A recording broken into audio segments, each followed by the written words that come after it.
Yun oh, ang lakas oh. Ay, nakapit sa riman ko!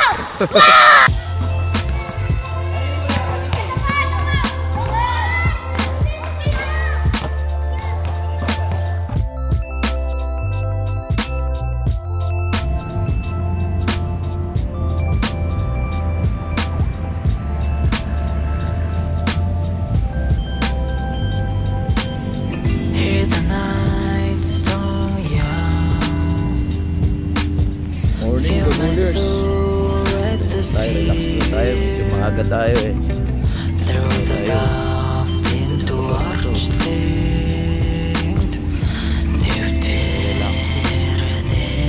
Kaya naman tayo, mahilig tayo sa mga ganitong location.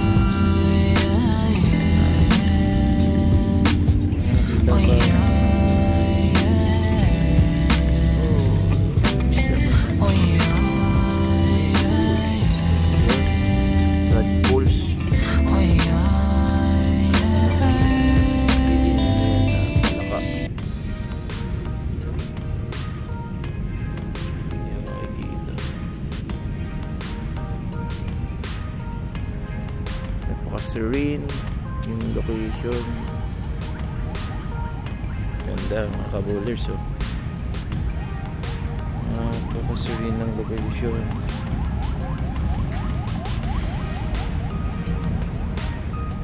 Mamaya na tayo ulit bumiyahe.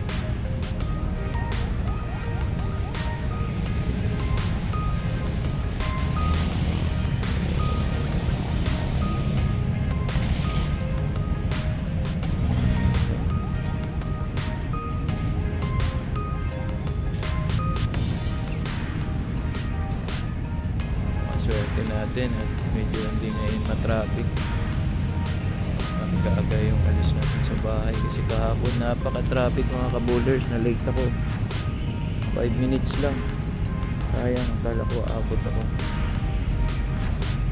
I think this is private property, ano. Oo, it brings back memory ng mga kabataan ko. Ito wala terrace to. Naakyat namin yan dati, kabataan yan. Nice place. Ka-relaxing kabulers oh. Ganda.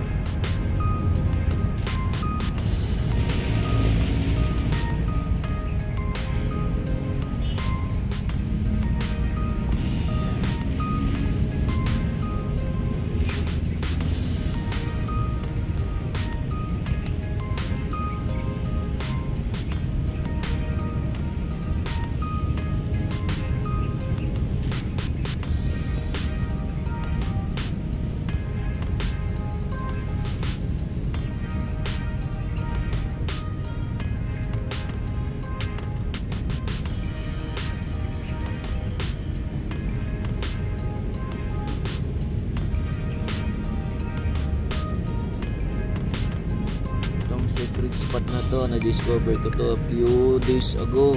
So parang stopover ko na to mga kabulers. So ginawa ko siya from Laguna. This is my first stopover. Isa lang naman yung stopover ko eh. So dito ako nagpapahinga. Dati ko na to napansin eh. May oras pa ako. Ibon oh.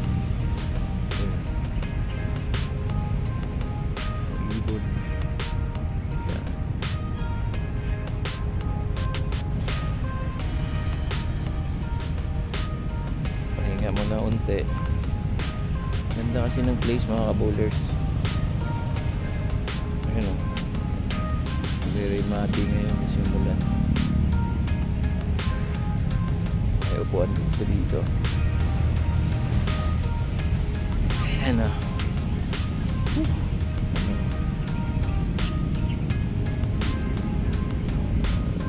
Yung tuhod ko medyo okay na siya. Kasi nakatapos naman tayo ng laro. Thank you Lord.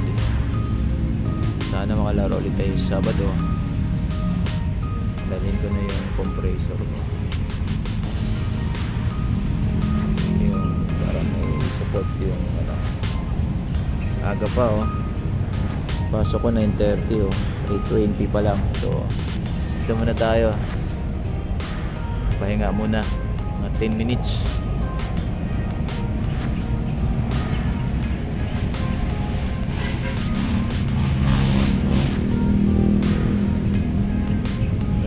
Ang location natin, nandito tayo sa Taguig. Arca ang location. Papasok ng gate 3.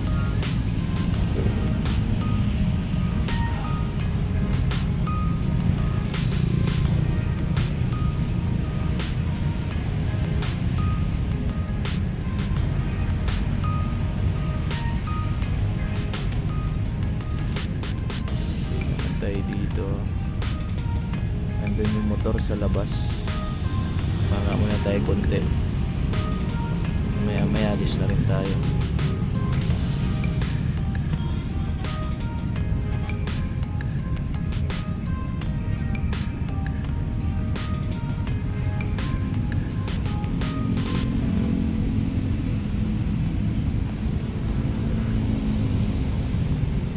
Okay.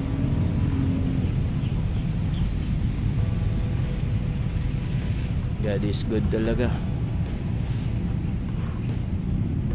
God is good. It's been another day to strive, another day to push.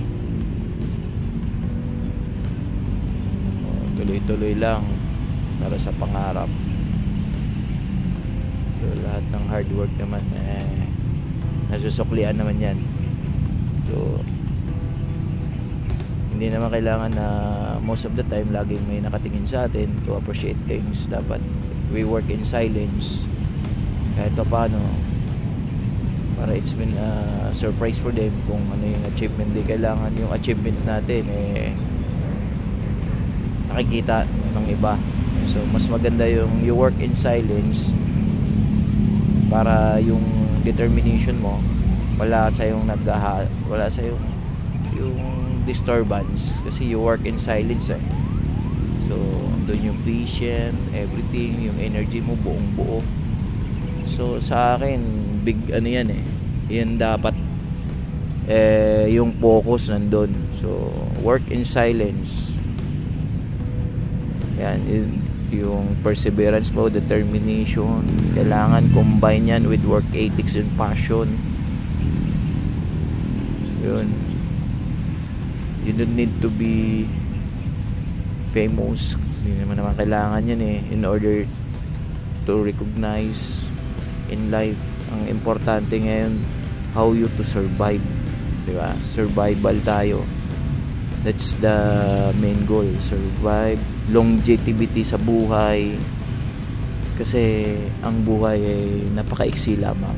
So you need to treasure yung mga moment with your family.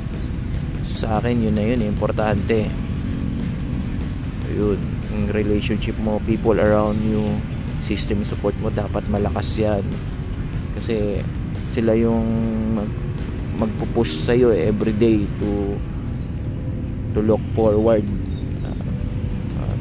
Kumbaga, para kanino ka ba bumabangon? So yun yung tanong lagi. So there's a force inside you to ignite, to trigger, to activate your adrenaline inside of you, na kailangan mo mag-perform each day. It's because of them you need to perform. So yung energy mo, yung level mo, dapat consistent yan. So kailangan mo maging productive sa work in order you to survive, to get some benefits, yung mga compensation like incentives, ganon. So kailangan yun, kasi in order you to go on living, kailangan mo ng trabaho. So that's it. Work, importante yan. Kasi how you to manage your finances kapag wala kang trabaho, diba? Lahat naman tayo ito nangangailangan Each and every one of us need money to survive. Pangbayad ng mga bills, expenses daily, foods, yung mga basic necessity ng isang tao. So right now, we're doing our job properly para tayo manatili. So yun. So good relationship with your co-employee. At the same time, siguro yung harmonious, kailangan natin yun. So I think that's it. So tapos prayer with God, di ba? Kailangan din natin. So in every situation, kailangan natin ng guidance and strength with the Lord. So lagi nating isa puso yun. Every day we give thanks na binigyan tayo ng buhay. We give thanks na humihinga tayo. Give thanks na meron tayong strength to do those things every day, di ba? Yun. Kailangan talaga ang Panginoon. So sa akin kasi, dapat in order you to success, kasama ang Panginoon yan. Put the God center in your life. So in every situation, no matter what happen, nandun lagi ang prayer kay Lord. So yun, you can lend the burden, yung bigat na naramdaman mo right now, pwede mong sa Panginoon. Lord, kayo na pong bahala sa akin. You can lend on them kay God, kasi si Lord lang yung nakakaalam ng buhay natin. So all the things na hindi natin beyond our control, si Lord lang ang nakakaalam. So wag lang tayong sumuko. God is good all the time. To God be the glory. So, I think okay na tayo. So we are more than 10 minutes. So magto 12 minutes na tayong pahinga. I think this one is good. So mag-pursue na tayo sa biyahe. So mga 20 minutes pa nandun ako sa Makati. So included na yung traffic. So I think it's already 8:25. So saktong-sakto na to. So I have enough time pa para makapagbihis to do those other things, makapag-ayos. So yun. Pero to all young bowlers out there, ni-encourage ko kayo na magdasal kayo every day, every single day. Kailangan natin ang pagdasal. Huwag nating iwaglit yan. Kailangan natin ng guidance ng Panginoon. Ilapit niyo yung sarili niyo sa Panginoon, kasi siya lang yung bukod tanging makakatulong sa'yo aside sa kung ano yung pinaplan mo. Kasi yung mga things na parating pa lang, siya lang ang nakakalam. It's not our control. Kay Lord yan. Everything. Kung ano yung hiniling mo, kung ano pa yung mga gusto mo sa buhay, siya lang yung tanging yung sandalan. Siyempre, kailangan nyo rin gumalaw. So, kailangan nyo mag-aral. Yun yung mga tapusin yung pag-aaral nyo, makahanap kayo ng matinong trabaho, disente, para makapinansin yung bubuuhin yung pamilya someday, di ba? Pero lahat ng yan, kailangan ng seek of guidance of the Lord. So prayer. That's it. Thank you. Have a nice day. God bless. To God be the glory to all of us.